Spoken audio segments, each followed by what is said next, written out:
Salam alaikum, aujourd'hui petit voyage vers Ceuta, donc en Espagne, pour faire sortir et faire re-rentrer une voiture immatriculée en France et pouvoir la conserver et circuler avec au Maroc. Alors il faut savoir que beaucoup de personnes qui viennent d'Europe et qui s'expatrient au Maroc choisissent de garder leur véhicule européen dans un premier temps, pour une question pratique mais également pour une question financière, car le prix des voitures au Maroc est beaucoup plus élevé qu'en France, donc ça ne vaut pas trop le coup d'en acheter une dans un premier temps.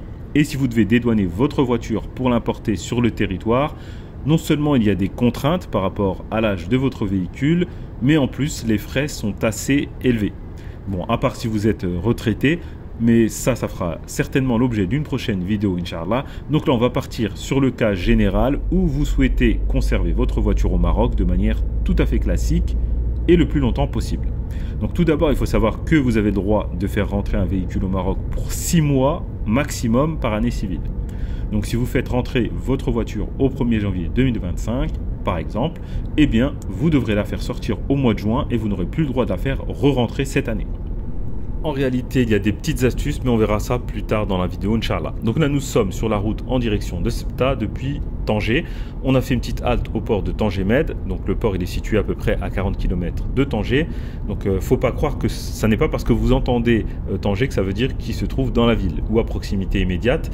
Il y a bien un port à Tanger, mais c'est le port de Tangerville. Donc là, il ne faut pas confondre entre les deux. Vous pourriez avoir une petite surprise à l'arrivée.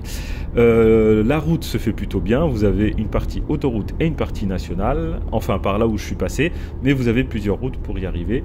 Ce qui est bien par ici, c'est que vous pouvez admirer des super paysages comme je vous montre. Et c'est vraiment agréable. Donc, ça prend à peine un peu plus d'une heure pour faire Tanger-Ceuta. Donc, à peu près 1h15, on va dire. Et dans mon cas, cette voiture, elle est entrée en juin, donc elle devait sortir en décembre. Sauf que j'en avais besoin, et si je la faisais sortir, je ne pouvais pas la faire re-rentrer en 2024. Comme je vous ai expliqué, c'est 6 mois par année civile. Donc j'aurais dû la laisser dans un parking sécurisé à Ceuta pendant quelques temps avant de revenir la chercher.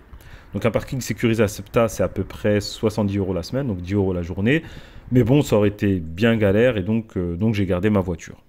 En sachant que quand vous dépassez de 1 mois la date de sortie, c'est 1000 dirhams d'amende, donc à peu près 100 €, et que plus vous tardez, plus c'est cher. Donc au bout du deuxième mois, c'est 2500 dirhams, ensuite c'est 5000, et après c'est 10 000 dirhams. Donc ça commence à piquer un peu, mais bon, faut quand même le faire pour aller jusque-là.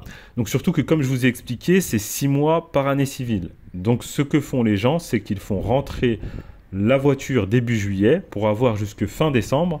Ensuite, ils la font sortir et ils la font re-rentrer pour bénéficier de 6 nouveaux mois au début de l'année suivante. Et comme ça fait qu'ils peuvent la conserver pendant 1 an. Bon, moi, j'ai pas fait ça parce que ça n'était pas prévu et ça ne s'est pas parfaitement goupillé. Mais au final, j'ai décidé de la garder en sachant que j'allais payer 100 € d'amende. Et j'ai plutôt bien fait. Je vous expliquerai pourquoi plus tard dans la vidéo, Inch'Allah.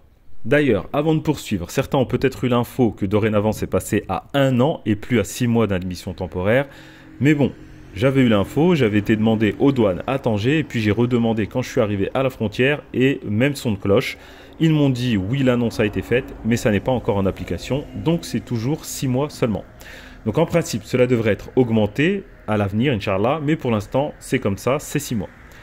Et d'ailleurs, c'est souvent le cas pour certaines choses. Au Maroc, on a souvent l'annonce et ça met du temps à se mettre en place. Donc, je vous conseille de ne jamais vous fier à 100% à ce que vous pourriez lire ou voir au sujet d'une loi ou autre. Car vous pourriez avoir des surprises et généralement, elles ne sont pas très bonnes. On commence à voir la ville de Fnidq et Ceuta au loin, donc on va pouvoir récupérer notre fameuse admission temporaire. Donc c'est la même chose que pour une admission initiale, c'est une petite carte blanche qui fera un peu office de carte grise pour votre véhicule au Maroc durant la période des 6 mois. Donc vous avez besoin de votre passeport. Donc quand je dis votre passeport, ça veut dire que vous êtes le titulaire de la carte grise, sinon il faudra que le titulaire soit présent sur place avec son passeport. Donc il faudra la carte grise bien évidemment du véhicule et une assurance valide pour le Maroc. Donc il faut vérifier auprès de votre compagnie d'assurance qu'elle couvre bien au Maroc. Et sinon, il faudra souscrire une assurance temporaire pour ça. Donc si vous vous présentez avec ça à la douane, ça se fait très rapidement et vous obtenez la carte d'admission sur place en quelques minutes. Mais avant ça, comme vous pouvez le voir, on doit prendre un peu son mal en patience avec une longue queue pour arriver jusqu'à la frontière.